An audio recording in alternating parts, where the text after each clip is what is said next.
It was a defense system originally applied to the military, but developed a sense of autonomy through constant self-planning.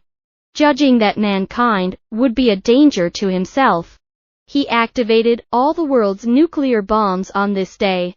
3 billion people died, and those who survived named the day Judgment Day. And since Judgment Day, Skynet has controlled the Earth. The human race survived. And that's when John Connor came along. He united the remaining humans to create the resistance and saved the young hero, Kyle Reese. In this way, humans fought Skynet for more than 30 years in the Doomsday Man machine. Until in 2029, John finally led the Resistance Army to storm Skynet's base and destroy Skynet's servers. However, Skynet had long predicted the end of the defeat, and he had utilized a time machine to send the Terminator robots back to 1984 before then, preparing to kill his mother Sarah Connor before the birth of John, the leader of the Resistance, so that John could not birth the Resistance, and without John could not form Skynet. He could use this to change the future of the failure. Everything seems to have been fated for a long time, and the Resistance must go forth to protect John's mother, Sarah, and the man chosen by the Center to carry out the mission is our hero, Kyle.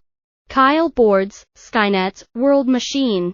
Yet, just as he is about to cross over, he sees John being attacked by Skynet. Kyle screamed John's name and immediately afterward was engulfed in a time flashback.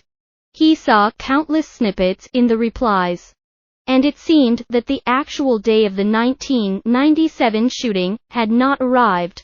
Young Kyle grew up in peaceful times until 2017, when a piece of software called Genesis was introduced, which was the prototype for the Sky King.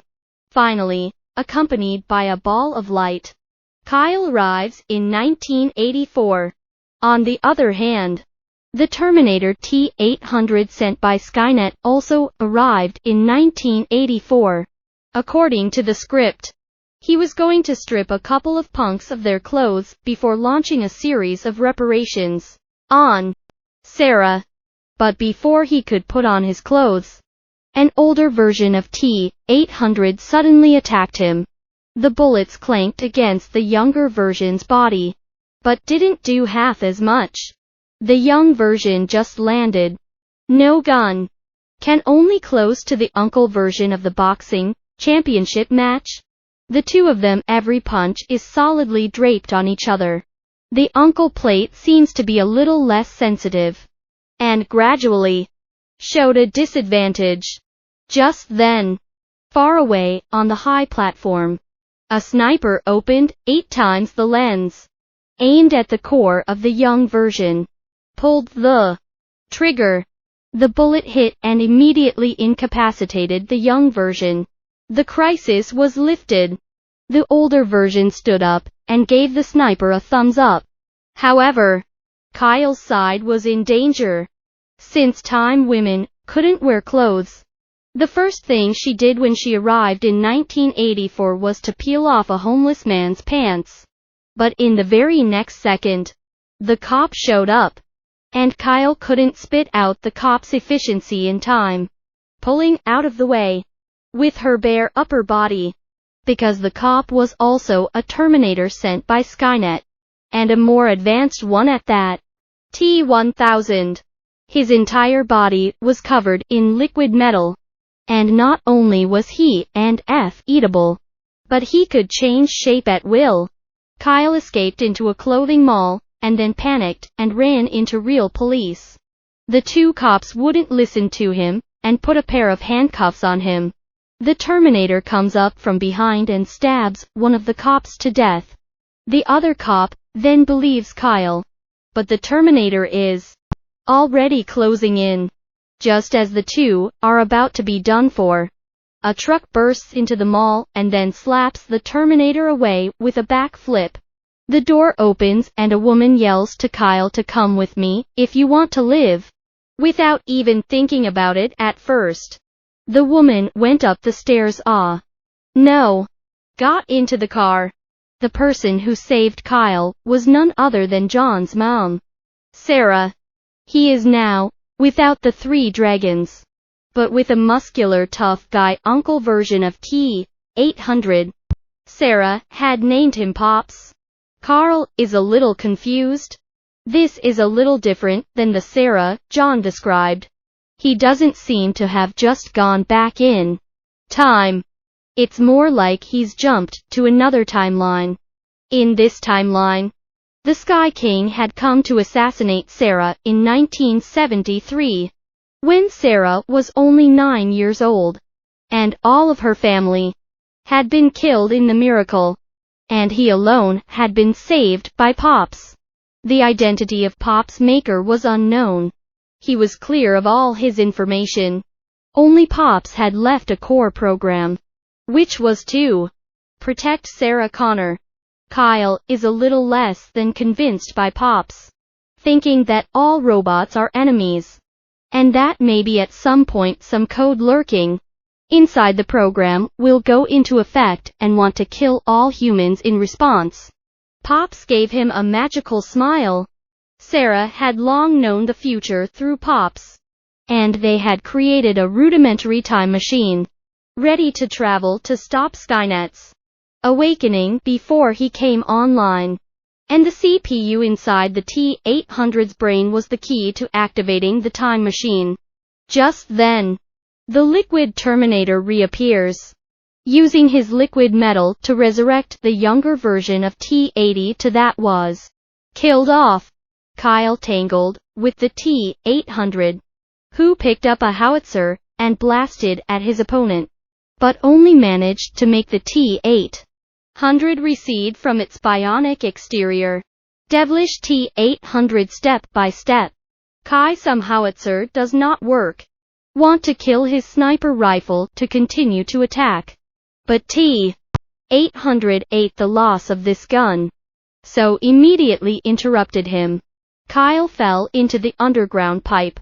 He dodged T-800's attacks while crawling towards the sniper rifle. T-800 was in hot pursuit behind him, and no attack could stop him, until Kyle pulled the trigger of the sniper rifle in the nick of time. The T-800's head was shot off, which stopped the action. However, the crisis on Sarah's side was not yet lifted.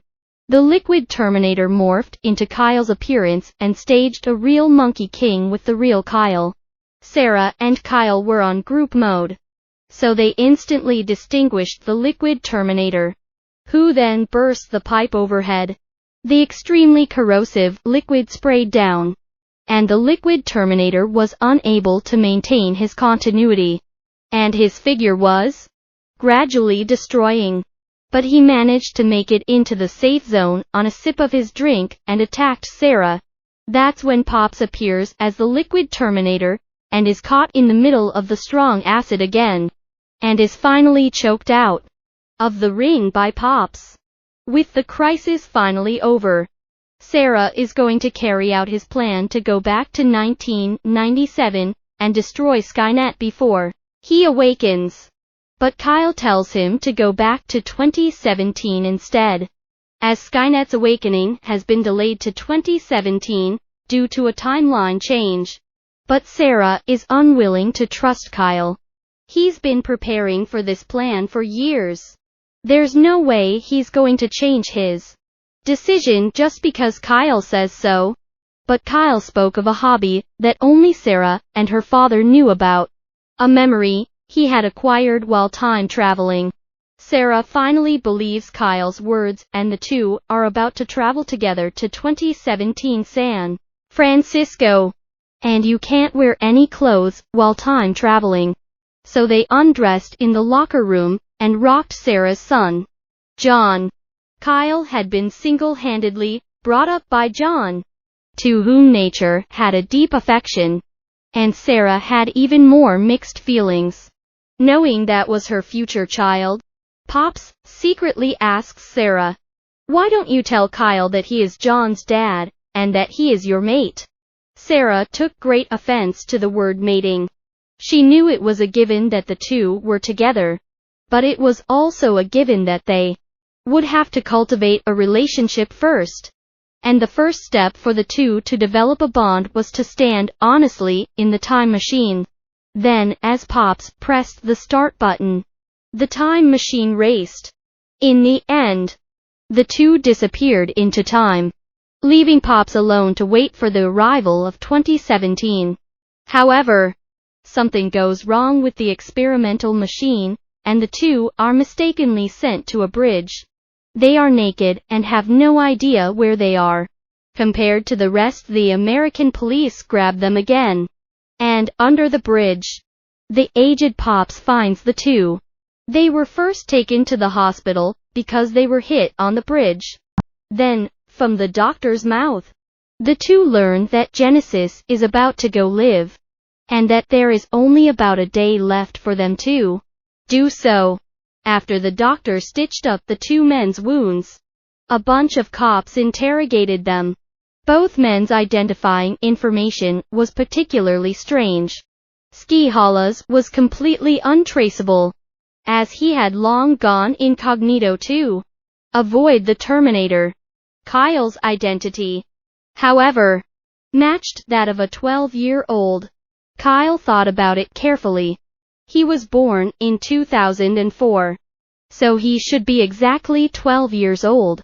That's when a cop named Brian bursts in, and he seems to know the identities of the two men very well, because he's the same cop that Kyle saved at the mall. Kyle simply goes all in and reveals his identity.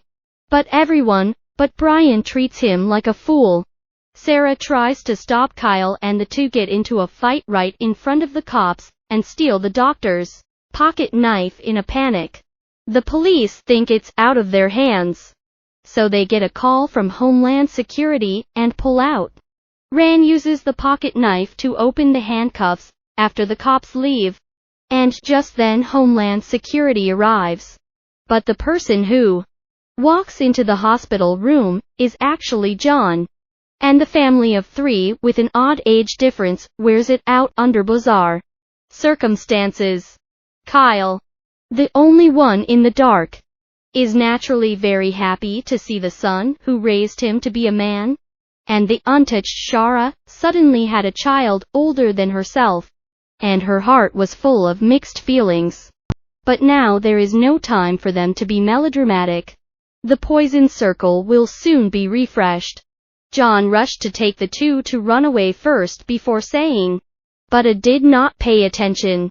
Called Kyle a dad. Kyle then realized what was going on.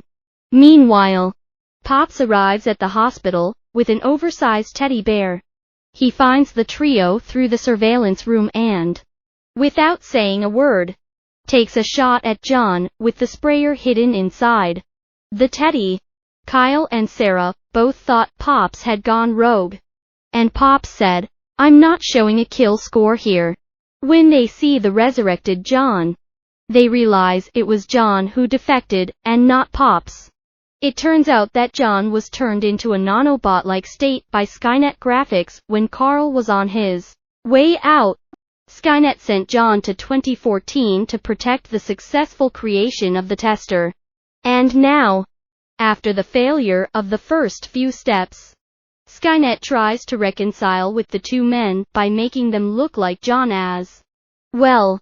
It didn't take much thought to realize that the offer was flatly rejected by the two. The John in front of them had great power, but they were John's parents, so they thought that John didn't dare to kill himself. John, however, states that they are both banished from time, so anyone's death will not affect the outcome. The next scene is the actual domestic violence scene. Before Mom and Dad can do anything, Grandpa gets into a fight with his grandson. They headbutt the hospital wall, and then break a patient's oxygen tank. It was during this fight that the two destroyed countless facilities.